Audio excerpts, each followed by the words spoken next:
रसोई की पॉलिटिक्स। अरे भाभी, सुना आपने? मम्मी जी फरमान सुना कर गई है कि आज उन्हें खाने में छोले भटूरे, सलाद, रायता और खीर चाहिए। अरे कोई तुक भी होता है या नहीं? रोज रोज इतना हैवी खाना बनाने में भी दिक्कत और खाने में भी। अरे छोड़ ना सिया, तुझे तो पता ही है ये मम्मी जी की आदत है। उन्हें खुद तो कुछ करना नहीं होता ना, बस मुंह से ऑर्डर ही तो चलाना है। ऑर्डर दो और उनकी पसंदीदा डिश बनकर टेबल पर तैयार। पता नहीं किस मनहूस घड़ी में मैंने शादी के समय उनको बता दिया कि मुझे तरह तरह के डिशेस बनाने का शौक है। बस उस दिन का दिन था और आज का दिन है। सुबह से लेकर शाम हो जाती है, लेकिन रसोई से बाहर निकलने का मुहूर्त नहीं लगता। अरे कभी कभी तो मुझे ऐसा लगता है कि मेरी शादी नहीं हुई है, बल्कि रेस्टोरेंट में कुक की नौकरी लग गई है। पता नहीं भाभी, आपने कैसे इतने साल ये सब झेला है। मुझसे ये सब नहीं झेलने वाला। कुछ न कुछ सोल्यूशन तो निकालना ही पड़ेगा। भाभी, आपको पता है मुझे बिग बॉस देखने का कितना शौक है। अरे उसमें इतनी बढ़िया ट्विस्ट एंड टर्न्स चल रहे हैं ना, और हम यहाँ दिन भर पराठे और छोले बनाते रहते हैं। अरे दुनिया में क्या चल रहा है वो सब भी तो जानने का हक है कि नहीं हमें? मैं तो अपने सीरियल ही नहीं देख पाती। अक्सर खाना बनाने के चक्कर में मेरे एपिसोड छूट जाते हैं। हमारी तो किस्मत में ही नहीं है कोई सीरियल देख पाना। अगले दिन, भाभी मम्मी जी कहीं नजर नहीं आ रही, कहीं गई हुई है क्या? हाँ, शायद सत्संग में गई हैं। अच्छा भाभी, अभी तो खाना बनाने में टाइम है, आओ ना, तब तक हम लोग अपना सीरियल देखते हैं। मेरा तो कई दिन का बिग बॉस छूटा हुआ है, चलो वही देखते हैं। उसके बाद आपका अनुपमा और इमली लगा देंगे। सिया और प्रिया टीवी पर बिग बॉस लगाकर उसे देखने के लिए बैठ जाती हैं। बिग बॉस के मसालेदार एपिसोड देखते देखते प्रिया और सिया ये बात तो भूल ही जाते हैं कि उन्हें अभी खाना भी बनाना था। अरे भाभी, ब्लंडर हो गया हम दोनों से। 11 बजने वाला है और हमने अभी तक खाना बनाना शुरू भी नहीं किया।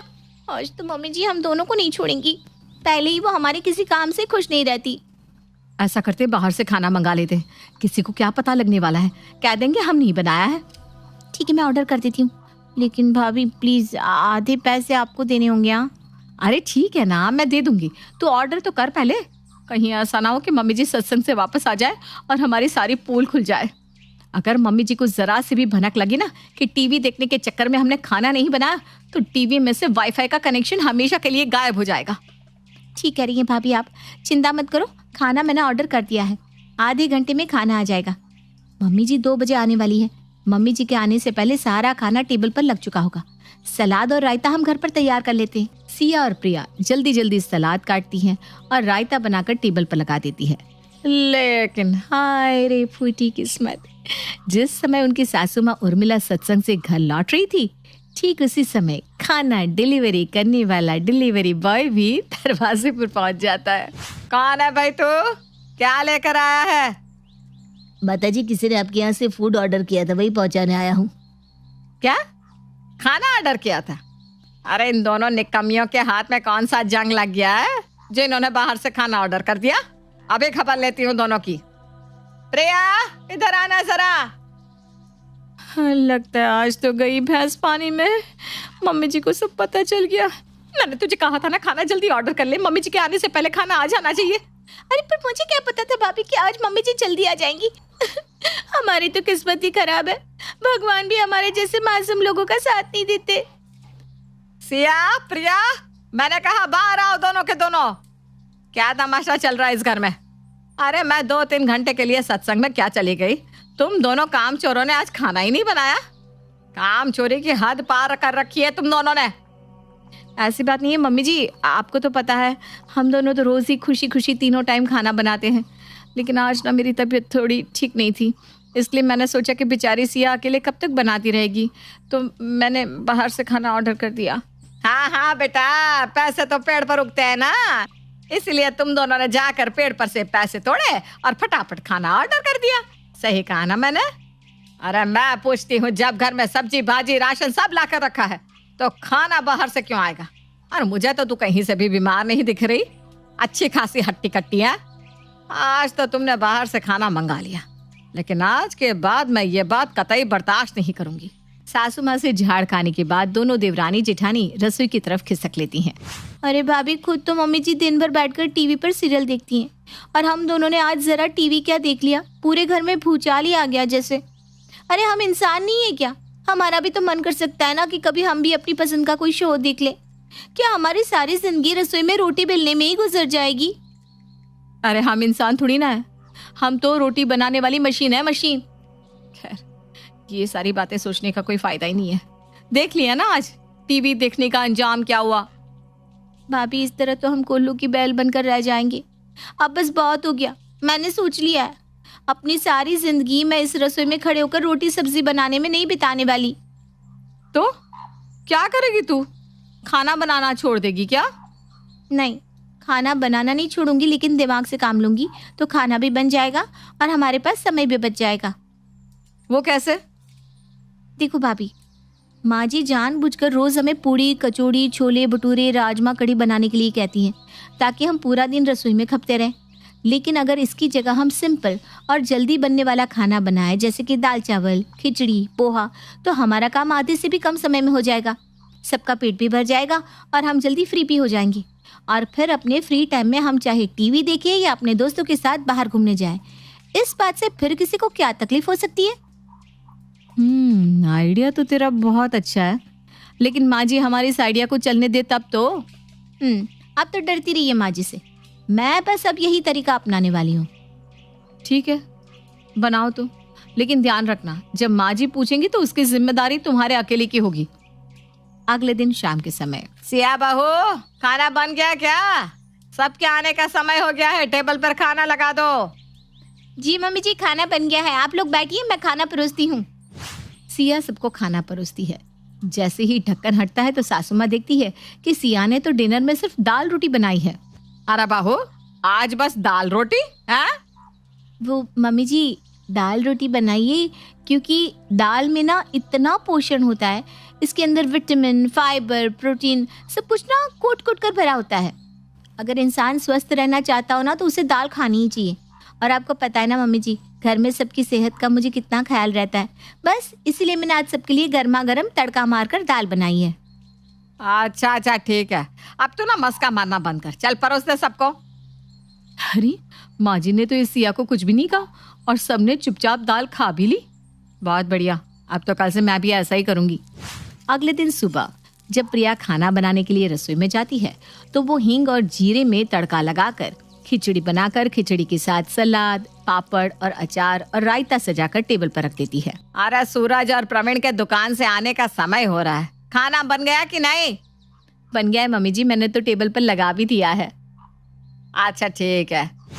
कुछ देर बाद जब सभी लोग खाना खाने के लिए डाइनिंग टेबल पर पहुंचते हैं तो खाने में खिचड़ी को देखकर सभी हैरान रह जाते हैं। अरे ये कौन सी नई जुगत भिड़ा रही हो दोनों की दोनों? रात को इस सिया ने दाल बना दी और अब तूने यहाँ खिचड़ी ला कर रख दी। अरे ये पोषण और सेहत का भाषण तू भी सुनाना शुरू मत कर देना, वो मैंने रात को ही तेरी देवरानी के मुंह से अच्छे से सुन लिया था। सच सच बता, ये खिचड़ी किस खुशी में बनाई है? मम्मी जी सीधी सीधी बात सुनिए ना आपको तो सुनिए। मैं दिन रात रसोई में खाना पकाते पकाते परेशान हो चुकी हूँ और रोज रोज खाने में भरवा भिंडी, शाही पनीर और कढ़ी पकौड़ा ही बनेगा, ऐसा तो किसी ससुराल के पौराणिक ग्रंथ में लिखा नहीं है। अरे आपके घर में बहू आई है, कोई होटल का शेफ हायर नहीं किया आपने, जो आप लोगों की फरमाइश खत्म ही नहीं होती। पेट तो दाल खिचड़ी से भी भर सकता है ना, फिर दिक्कत क्या है? और ठीक ही तो कहा छोटी ने, दाल खिचड़ी खाना सेहत के लिए बहुत फायदेमंद होता है। तेल मसाले और तला खाना खाकर सबकी तोंद निकल आई है घर में, और जो पका पकाया मिल रहा है ना, चुपचाप सब लोग खाते रहो, वरना कहीं ऐसा ना हो कि आप लोगों के हाथ से ये भी चला जाए। अपनी बात पूरे कॉन्फिडेंस के साथ बोलकर प्रिया वहां से उठकर चली जाती है। अजय देखा आपने कैसे ये बड़ी बहू मेरे सामने हाथ भर की जुबान चला कर गई है। अरे शर्म नाम की कोई चीज ही नहीं है इनके अंदर, इसे तो मैं बताती हूँ। अरे रहने दो भाग्यवान, क्यों पका पकाया भोजन और बची कुची इज्जत को दांव पर लगाने तुली हो? और तुमने बहू के तेवर नहीं देखे क्या? उसे तुम्हारी कोई बात समझ में नहीं आने वाली, इसलिए तुम्हारी भलाई इसी में है कि तुम चुपचाप यहाँ बैठकर जो मिल रहा है उसे खा लो। ऐसे सामने से जाकर आक्रमण करोगी तो मुंह की ही खाकर लौटोगी। बात तो आपकी ठीक है, इन दोनों की अकल ठिकाने पर लाने के लिए सामने से वार काम नहीं आएगा, इन्हें तो मैं कूटनीति से सीधा करूंगी।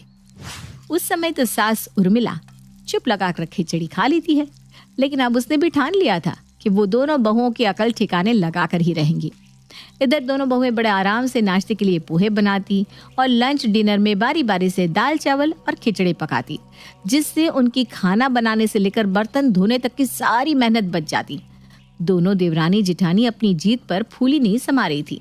दिन में बचने वाले खाली समय में अब दोनों बड़े आराम से तेज आवाज में बिग बॉस देखती, जिसकी आवाज सुनकर सास उर्मिला का खून खोलने लगता। बेटा तुम दोनों को पता नहीं है कि तुमने पंगा किससे लिया है। अरे बेटा भूलो मत कि सास भी कभी बहू थी। ये राजनीति का खेल जो तुम दोनों खेल रही हो ना, मैं उसकी बहुत पक्की खिलाड़ी हूँ। मैंने भी तुम दोनों की राजनीति तुम्हारे ऊपर ही भारी ना पड़वा दी तो मेरा नाम भी उर्मिला नहीं। अगले दिन, बेटा सिया, अब तो घर में बस दाल खिचड़ी ही बन रही है, फिर भी मैं देख रही हूँ कि तुम दोनों का मनमुटाव चल रहा है। क्या बात है बेटा? अरे मम्मी जी, आपको पता नहीं है, ये प्रिया भाभी ना बहुत चालाक बनती है। जब से दाल या खिचड़ी बनाने लगे हैं ना, ये तो किसी काम में हाथ ही नहीं लगाना चाहती, बस जिठानी होने का रौब झाड़ती रहती है। अब मैं खाना भी बनाऊं और बर्तन भी करूं, ये तो गलत बात है ना। अरे रे रे, बहुत गलत बात है बेटा। तो चिंता मत कर, तेरी सास अभी जिंदा है।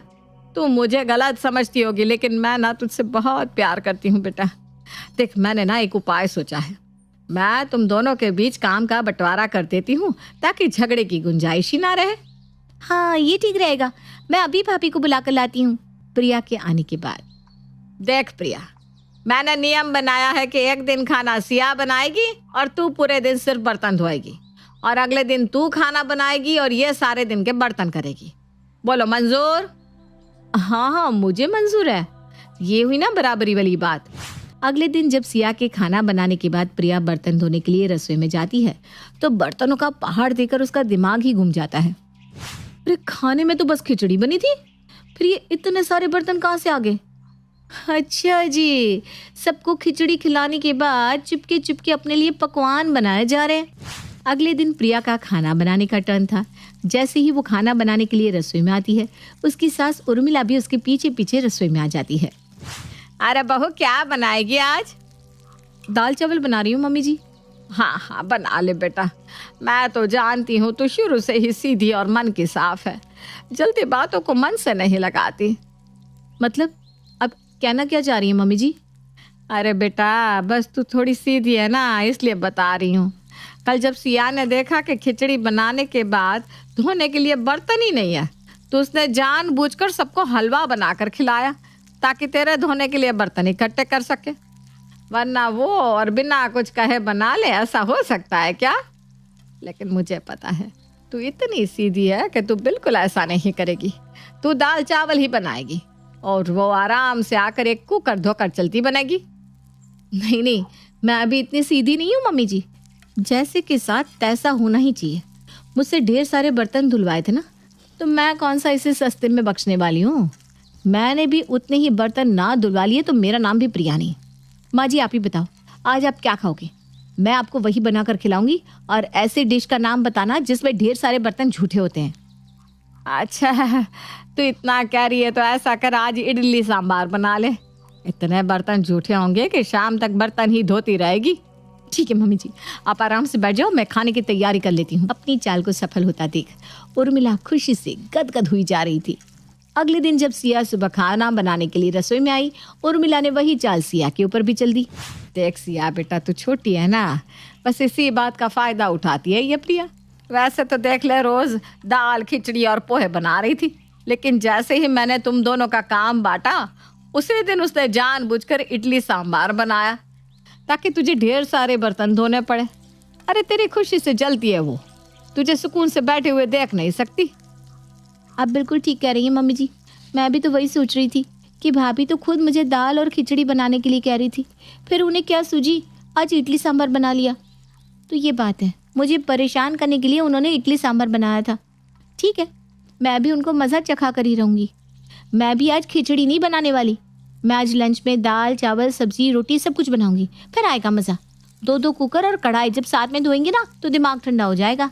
एक दूसरे को परेशान करने के लिए सिया और प्रिया ऐसे ही रोज नई नई डिश उर्मिला को खिलाती और मन ही मन खुश होती कि उसने अपनी देवरानी या जिठानी को रसोई की राजनीति में हरा दिया। लेकिन वास्तव में इस राजनीति का मास्टरमाइंड कौन था? ये तो आप जानती ही हैं। अंग्रेज तो चले गए, लेकिन अपना नारा फूट डालो और राज करो पीछे छोड़ गए थे। बस उर्मिला ने भी वही कूटनीति अपनाई थी। उसने दोनों बहुओं के बीच फूट डाल दी और अब वो आराम से राज कर रही थी।